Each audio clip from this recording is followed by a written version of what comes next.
டென்டிஸ்ட்ரியில காமனா இருக்க ஒரு டிபேட், எலக்ட்ரிக் பிரஷ் யூஸ் பண்ணலாமா கூடாதா, அதோட ப்ரோஸ் என்ன கான்ஸ் என்ன. ஹாய், நான் doctor Hamsapriya from Chance Dental Studio. இந்த வீடியோல எலக்ட்ரிக் பிரஷோட ப்ரோஸ் அண்ட் கான்ஸை பத்தி நான் உங்களுக்கு. ஸோ எலக்ட்ரிக் பிரஷ் யார் யூஸ் பண்ணலாம்? எல்லாருமே யூஸ் பண்ணலாங்க எலக்ட்ரிக் பிரஷ். மெயினா இது யாருக்கு ரெக்கமெண்ட் பண்ணுவாங்க டென்டிஸ்ட்னு பாத்தீங்கன்னா, ஒரு ஆர்த்ரைட்டிஸோ இல்ல மொபிலிட்டி இல்லாத patient, like bedridden patient அந்த மாதிரி, இல்ல சம் ஸ்பெஷல் கிட்ஸுக்காக மெயினா அதை ரெக்கமெண்ட் பண்ணுவாங்க. ஸோ இதோட அட்வான்டேஜஸ் என்னன்னு பாத்தீங்கன்னா, ஒரு ஜென்டில் கிளீனிங் கொடுக்கும், ஸ்பெசிபிக் டைமர்ஸ் இருக்கும். ஸோ இந்த டைம் அளவுக்கு பிரஷ் பண்ணா போதும். இதே நம்ம ட்ரெடிஷனல் பிரஷ்ல நம்மளா பிரஷ் பண்ணும்போது கொஞ்சம் எக்ஸசிவ் ப்ரெஷர் கொடுப்போம். இல்ல ரொம்ப நேரம் பிரஷ் பண்றவங்களும் இருக்காங்க, இல்ல ரொம்ப கம்மியா பிரஷ் பண்றவங்களும் இருக்காங்க. சோ இந்த எலக்ட்ரிக் பிரஷ்ங்கிறப்போ அந்த பர்டிகுலர் டைமிங் கரெக்ட் ப்ரெஷர் எல்லாமே அதுவே பார்த்துக்கும். காமனா இன்னொன்று கொஸ்டின் எல்லாரும் கேட்கறது, குழந்தைங்க எலக்ட்ரிக் பிரஷ் யூஸ் பண்ணலாமா? கண்டிப்பா சில குழந்தைங்க நார்மல் பிரஷிங்க்கு அடம் பிடிப்பாங்க. அவங்களுக்கு இது ஒரு ஃபன்னா இருக்கும். ஸோ அவங்களுக்கு ஒரு ஹேபிட்டை கொண்டு வரதுக்காகவாது நீங்க எலக்ட்ரிக் பிரஷ் ரெக்கமெண்ட் பண்ணலாம். அண்ட் சில ஸ்பெசிபிக் கண்டிஷன்ல எலக்ட்ரிக் பிரஷ் வேணாங்கிறதும் டென்டிஸ்டோட ஒப்பீனியன் தான். உங்களுக்கு எலக்ட்ரிக் பிரஷ் சூட் ஆகுமா ஆகாதாங்கிறது உங்க டென்டிஸ்ட் கிட்ட போய் நீங்க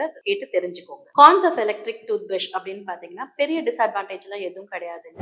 எக்ஸசிவா ஒரே இடத்துல இந்த ரொட்டேஷன் கொடுத்தீங்கன்னா கம் ரிசிஷன் வர்றதுக்கு பாசிபிலிட்டிஸ் ஜாஸ்தி. இன்னொன்னு, நீங்க ரொம்ப சோம்பேறியா இருந்தீங்கன்னா, சார்ஜ் போட மறந்துட்டீங்கன்னா அதை யூஸ் பண்ண முடியாது. It's not easy to carry away. நீங்க டிசைட் பண்ணிக்கோங்க உங்களுக்கு சூட்டபிளா இல்லையா எலக்ட்ரிக் டூத் பிரஷ்.